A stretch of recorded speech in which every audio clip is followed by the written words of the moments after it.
Okay, in this video, we are going to be discussing everything new about this new update that just came out for Dream League Soccer 2021, as well as my thoughts on this update in general. So I'm going to read what they said in the What's New section, just in case you haven't seen it already. So the first one is friend matches. So there's going to be friend matches now. Play whoever you want, whenever you want. So it's a great feature. You can play players over the internet, something that I've actually requested in my past wishlist videos. So this is really solid. They delivered here. The next point is team data updates, including winter transfers and more. So usually with this update, they usually include winter transfers, so that's kind of expected, so that's great. They also added and more, which is most likely referring to more real-life faces on players' cards, as well as some upgrades and downgrades.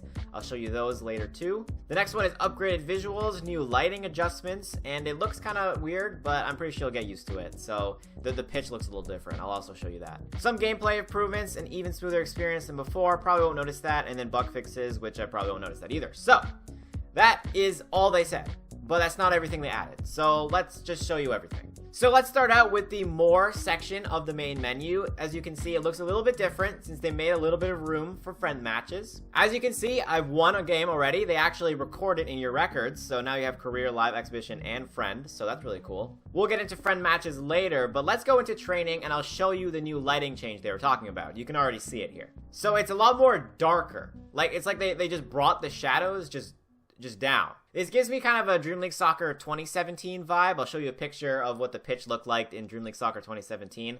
It kind of gives you that vibe, just like with the darker shade of green, so it'll be really cool. I guess they just didn't like that boosted saturation on the green, like that super bright color, so I guess they made it more realistic to grass, so I guess that's better. So that was the main lighting change that they added that they told you in the update notes. However, they didn't tell you about this one. If you go into replay and you look at my players, well, they look a little bit different. You can see Van Dijk got a little bit of a change here. I'll show you a comparison of before. As well as this is now Trent Alexander-Arnold. He looks a little bit different, actually quite a bit different than before. So they updated faces, and they didn't tell you about that. I'm not sure if they changed Hazard. It might be really subtle, or I just don't remember what he looks like. But one sad thing is that they didn't change Coutinho. He's exactly the same. That's kind of frustrating.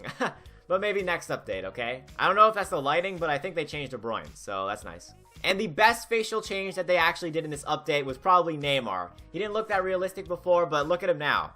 He looks a lot better. Just look at that face. It's a lot similar to his regular face than it was before. So that's really cool. And other than Neymar, there's actually two more players on my squad that got face updates, so here they are. Here's Bale, and here's Griezmann. Okay, so now let's head into career here. Click on team management and look at the brand new real faces we get to see here. Just out of my team, we get a new Chiellini face, which is really cool. We also get a real Ibrahimovic face finally, so that's really nice as well. Eriksen needed a real life face on his card, so he got one. And the last player on my team to get a real face card was Costa. So there you go.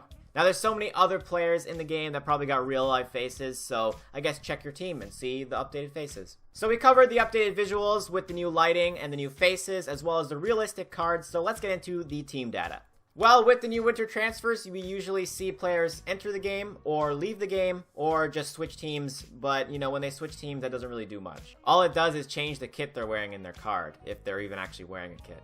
So just by looking at what happened in the January transfers and just my knowledge of what licensing for such games has, here's just some players that got added and who got removed. There's only one new player that I actually confirmed that's actually coming into the game now with this update, which is Mario Mandzukic. I have a picture of him there. He was in the transfer market. I found him. So yeah. He was previously on a team that I don't think First Touch Games has licensing for, although they might have, and he might have been in the game. I just didn't see him. So yeah, I'll just give you fair warning there.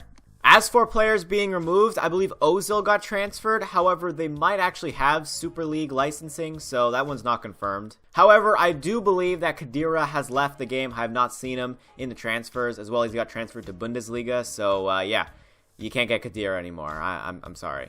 But not only did they update the transfer data for players entering or leaving the game, or just switching teams, they also added some upgrades and downgrades. We're going to start with the upgrades. First, we got Gundogan here, who went from 80 to 81 overall. Nice +1. Then we got Bruno Fernandes, who went from 81 to 82. Kind of expected. He's doing really well.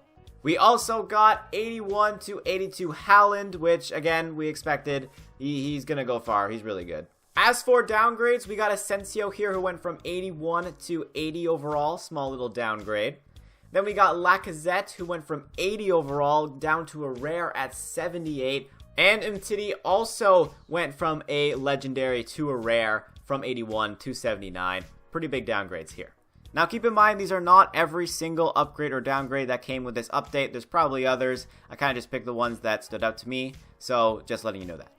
Okay, so we covered the team data. Let's go into friend matches, probably the biggest thing that they added in this update. So here we go. We're back in this screen here. The way to get to your friend matches, just click on more, and then you see the friend match in the top right corner here. I'm going to be demonstrating by playing against myself on this account and as well on this account. So, Let's do this. So the way this works, it's fairly intuitive. You just click on friend match and then you just follow the instructions. Create or join a match by entering a code to connect with your opponent. So with any device, it doesn't really matter. You just enter in a code. So let's just type in code NoLifeJeff. Okay, so now that you have the code NoLifeJeff, you click OK. All right, and then you're going to try to find the match. Now the way that you're going to connect to the match is through your other device here. So I typed in NoLifeJeff on this account, but notice that I have a lowercase. And if I click OK, it just searched for a match. It doesn't work. Okay, oh wait, hold on, it does work. Okay, never mind. I thought it wasn't gonna work. Okay, it's not case sensitive. Wow.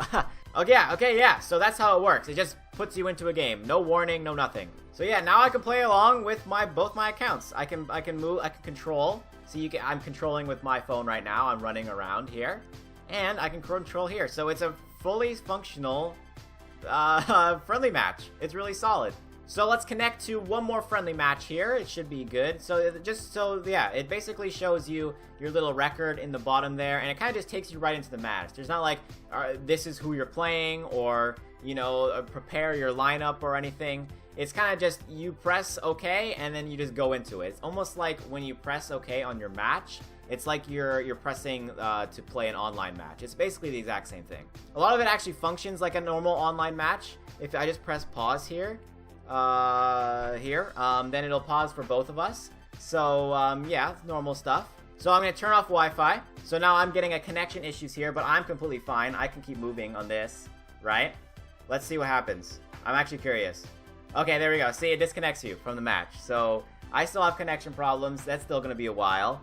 Yeah, it says I'm off internet here. So yeah, all right. I think that works pretty well. So the question I had before going into this is, can you play cross-platform? And the answer is yes. This is an iPad and this is an Android phone. So yeah, you can cross over iOS and Android. So I can imagine you can play against iOS versus iOS and Android versus Android. So it's really nice. It's really good. As for my thoughts on this update, I'm actually really excited. Just because the fact that we can actually have friendly games now. This update is usually not a huge update. It's just for winter transfers and adding one new feature, which was the friendly games. And I think they deliver really well. Now, obviously, I haven't played an immense amount of friendly games, so I don't know how good it is right now. However, just a few little tests I've had from these two accounts, it's really solid, I think. I know it doesn't seem like a lot from an update just adding friendly matches, but again, this is a smaller type of update for the summer, so there's not a lot of expectations here. It's not like it's Dream League Soccer 2022, so I'm really happy with this. As for my overall ranking, I'm going to rank it a 9 out of 10. It's really solid. They added that friendly match, okay? However, they might have been able to add something else, okay? There's always room for improvement, so I'm not going to give that full 10 out of 10. So I've gone over everything that was in the What's New section, as well as some other things that I noticed, except for gameplay improvements. But you know what? We're going to save that for another video, and we'll see if we can see any. And if you want to see some more gameplay of this new update, hit subscribe.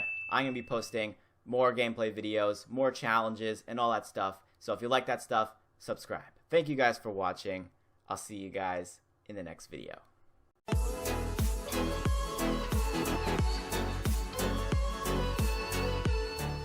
Whoa, have you ever seen this? I just noticed that.